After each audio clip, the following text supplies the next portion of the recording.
10 doctors கூப்பிட்டு கேட்டு பாருங்க. 7 பேர் அதுல ஒரே பதில் தான் சொல்லுவாங்க. நான் எம்பிபிஎஸ் சூஸ் பண்ணத ரிக்ரெட் பண்றேன்னு.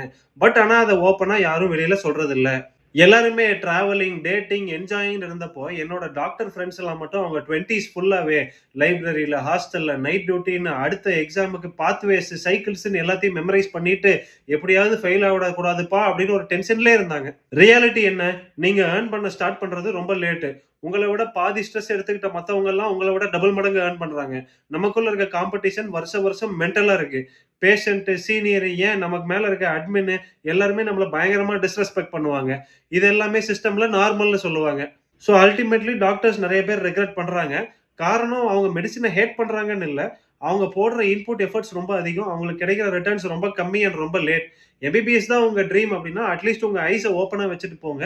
சாக்ரிஃபைஸ் கண்டிப்பா பண்ணணும். உங்களுக்கு ஒரு ஸ்ட்ராங் பேக் போன் வேணும் நீங்க சர்வைவ் பண்றதுக்கு. யாருக்கு அது உண்மையா வேணுமோ, ஸ்டேட்டஸ்க்காக இல்லாம, பிரஷர்க்காக இல்லாம, அவங்களுக்கு கண்டிப்பா மீனிங்ஃபுல்லா இருக்கும். பட் இந்த உலகம் உங்களுக்கு அத ஈஸி ஆக்கிரும்ன்ற எக்ஸ்பெக்டேஷன வச்சுக்காதீங்க.